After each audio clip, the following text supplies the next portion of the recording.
Hello, my dear doctor. Welcome to the topic Alkaptonuria Knowledge-Based Application KBA files.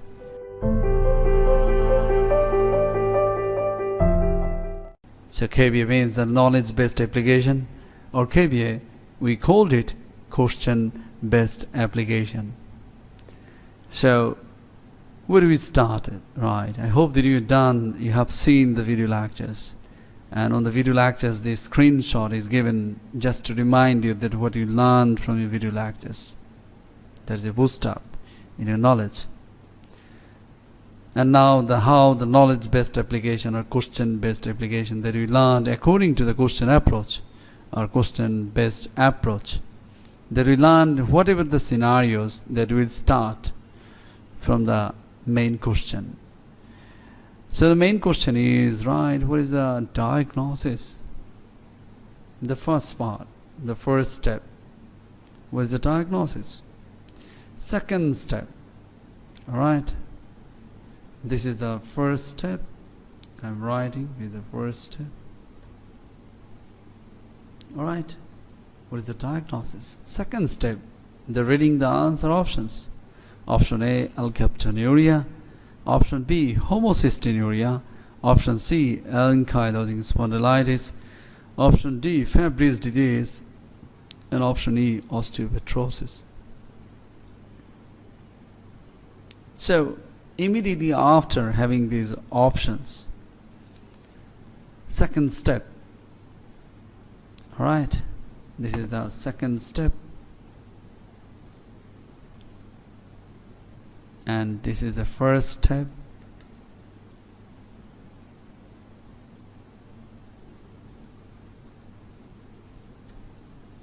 Yes, first step and the second step, reading the answer options, and third step, immediately after that we need to, the third step is to go for SS box of each and every topics that you learned from the video lectures. So Alkaptonuria, remember the SS box. Directly remind that SS box that you learned. So start with Alkaptonuria, right? Alkaptonuria, the number one. A for acid, that homogentic acid. So homogentic acid in urine become black, so that's why this is called the black bone disease or black urine disease. And this homogentic acid is deposited into the bones and cartilage, basically. That's why during the surgery is seen as the black, so this is called the black bone disease. Second box that you learned, that Alkaptonuria is a homogentic acid in urine because of the deficiency of homogentic acid oxidase. How?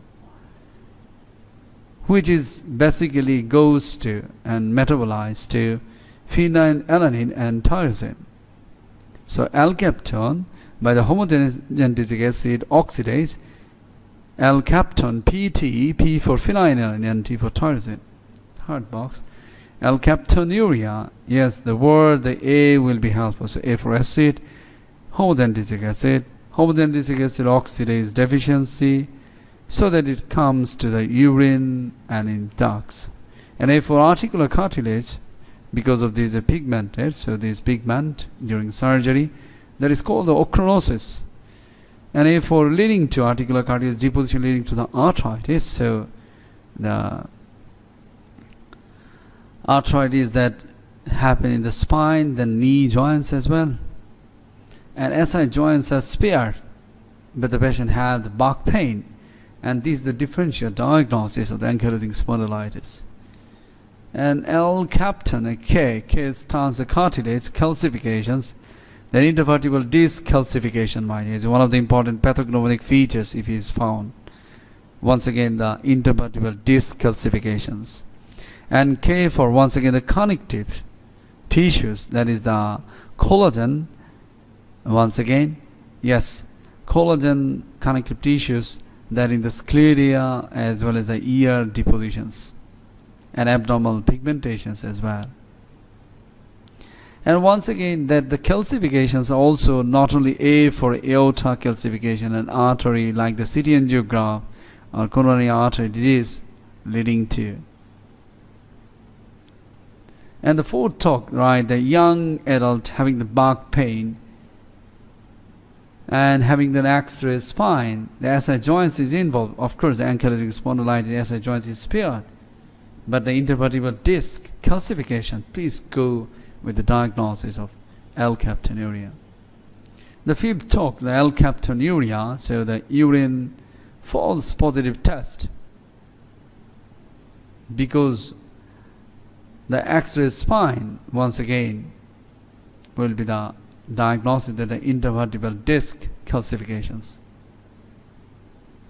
The investigations, the important investigations, and then box alkaptonuria treatment. Here's once again the A for once again the acid means ascorbic acid, and diet, there is a PT means the phenylalanine and also the tyrosine reducing diet. So that is the treatment. So the things what I'm saying, my dear, the discussions, right, after having the answer options, that at least the alkaptonuria that you have the in your eyes, that's how the pigmentations in the sclera, in the ear, and also the intervertebral calcifications. Yes, it will give you the answers of alkaptonuria. Homocystinuria, once again, my dear, you will learn. Yes, you will learn very well about the homocystinuria in another KBA file, in another chapter. And because of alkaptonuria and ankylosing spondylitis, the both are disease to each other, as because the SI joint is spared, but the intervertebral disc calcification in the alkaptonuria, but ankylosing spondylitis, this is not happen. And Fabry's disease you will learn in other video clips, and osteopetrosis. So we look into the Alkaptonuria findings. So immediately after that, the fourth step, that is the photography. Four-step photography. So photography, yes, an axis of the lumbocercal spine as well as the lumbar spine. You see the intervertebral disc calcification is the characteristics of the alkaptonuria. And ear pigmentation, once again alkaptonuria, and sclera pigmentations as well as the alkaptonuria. So alkaptonuria, once again the intervertebral disc calcification and cartilage. Kaptonuria, cartilage. The single talk that you need to remember. So yes, the photography is giving the full confidence that you made your diagnosis. There's alkaptonuria. The fifth step is the data. The data starts with the hemoglobin normal, WBC normal, platelets normal, ESR 25, calcium 2.2 to 2.6 is normal, phosphate normal, alkaline phosphate is normal, albumin normal, X-ray spine, the photo is given the intervertebral disc calcification, and urine analysis, the glucose double plus. Why this is glucose double plus? Means glucosuria. There is no disease can cause a glucosuria, but alkapton is an acid, means homogentic acid, which is an reducing substance. So that's why the urine dipstick test is positive. So this is not the glucose really, but it's a false positive clinic test. All right. The next step, all right, immediately after that, the next step into the. So what you have done, that the photograph is the fourth step, all right. The photograph is the fourth step and the data is the fifth step. So fourth step equal to photography. Yes. And fifth step, yes, equal to once again the data. So confirmation is done, and the six steps once again, that the examination findings. Yes, the examination findings. We put the examination findings the 6 steps. So we are writing this is the 6th step. So he was in pain and he had lost his lower lordosis. An examination of his eyes and ear has shown that his knee joints are swollen, bilateral effusions. Examination of the rest of the joints are normal, and all other systemic examinations are normal. So 7 steps is the history. 7 steps is the history. Starts here. The 7th step equal to history. Alright. So yes, we can read now. 30-year-old male. He is a young male. Clinic. 11-year history of the backache. I said it. Having a backache, intervertebral disc calcification. Yes, once again, the sportsman. But over 10 years had not participated in the sport due to the disabling pain. He had been seeing an osteopath for almost 9 years. His back pain was originally controlled, but had now become unbearable. He had pain in his lower and upper back that was worsened by the movement of the spine. Over the past 1.5 years, he had noticed intermittent pain and swelling in his both knees, which had responded to naproxen. There was no history of diarrhea, skin rashes, mouth ulcers.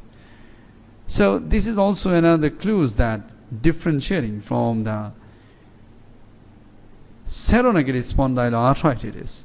He experienced a transient dysuria after a trip to Spain at the age of 20, but this cleared after a course of antibiotics from his GP. So once again, the dysuria is excluding. Once again, this is not a rheator disease. And he gives no family history of the South's back pain. No family members is suffering from similar category of disease. So what we have done, yes, starting from the first step, diagnosis, second step, the answer option, third step, the SS box. Alright. And fourth step is once again the photography. Fifth step is the data. Alright. And sixth step is the examinations, and 7 steps is the history. So we made 7 times confirmations that the diagnosis is alkaptonuria. Second, how do you confirm the diagnosis? So yes, of course, the urinary homogenetic acid level, because homogeneity means the alkaptonuria. Alkapton is nothing, it's acid, it's a homogenetic acid. Cyanide nitrosa test is a test of homocystinuria. MRI spine can be more informative for diagnosing the alkaloid spondylitis.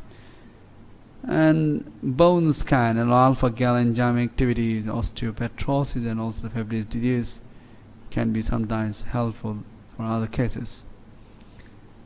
So these are some of the expressions are given here for alkaptonuria. Then you can read them very well. So the diagnosis, alkaptonuria, what is the diagnostic test? Is the urinary homogenetic acid level. So another box for the why this glucose was positive is a false positive clinic test because of O's, means the glucose, fructose, pentose, and lactose. And also acid like the salicylic acid, ascorbic acid, and homogenetic acid. And these are references are given. So somebody talk of right, means the SS box. These are very important. The treatment that you need to remember, alkaptonuria, once again homogenetic acid, and treatment is once again the acid, means the ascorbic acid, and also the diet reducing the PT, Alkapton PT, reduced with this. Alright, I hope that you enjoyed, my dear. Thank you very much.